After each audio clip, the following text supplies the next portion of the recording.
রাত অন্ধকারে ডুবে গেছে, চারদিকে শুধু পানির গর্জন, মানুষের আর্তনাদ আর কান্না। নদী ভেঙে গ্রাম ভাসছে, ঘরবাড়ি মাটির সাথে মিশে যাচ্ছে।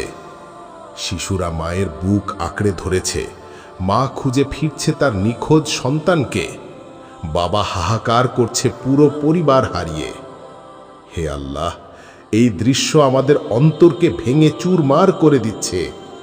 আমরা বুঝতে পারছি তোমার আযাব যখন নামে, তখন কোনো পাহাড়, কোনো প্রাসাদ, কোনো শক্তি মানুষের আশ্রয় হয় না। আল্লাহ বলেন, তোমাদের যে বিপদ আসে তা তোমাদের হাতের কামাই। সূরা শুরা 30। হে আল্লাহ, আমরা অপরাধী, আমরা গুনাহগার। আমরা নামাজ ছেড়েছি, হারামকে হালাল ভেবেছি, অশ্লীলতায় ডুবে গেছি, তোমার নাফরমানিতে জীবন কাটিয়েছি। হে আল্লাহ, আমরা স্বীকার করছি এই গজব আমাদেরই গুনাহের ফল। হে দয়াময় আল্লাহ, আমরা তোমার দরবারে ফিরে এসেছি। তুমি দয়া করো, আমাদের ক্ষমা করো।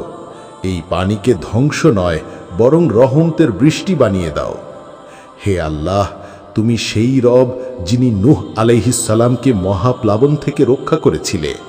তুমি সেই রব যিনি মূসা আলাইহিস সালামকে সমুদ্র ভাগ করে নিরাপদে পার করিয়েছিলে।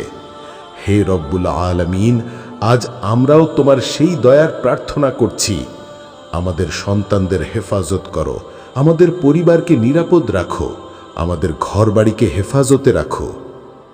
প্রিয় নবী সাল্লাল্লাহু আলাইহি ওয়াসাল্লাম দোয়া করতেন, হে আল্লাহ, আমি আশ্রয় চাই তোমার নেয়ামত চলে যাওয়া থেকে, তোমার নিরাপত্তা বদলে যাওয়া থেকে, হঠাৎ নেমে আসা গজব থেকে এবং তোমার সমস্ত অসন্তোষ থেকে।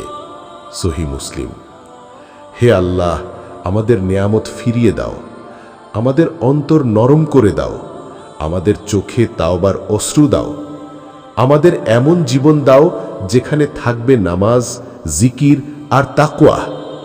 হে আল্লাহ, আমাদের সেই মৃত্যু থেকে রক্ষা করো যা গুনাহের মধ্যে এসে পড়বে। আমাদের কবরকে জাহান্নামের গর্ত বানিও না, আমাদের জন্য কবর হোক জান্নাতের বাগান। হে প্রভু, আমরা আজ তাওবা করছি, আমরা প্রতিজ্ঞা করছি আর নামাজ ছাড়ব না, হারামকে হাত দেব না, তোমার স্মরণ থেকে দূরে থাকব না।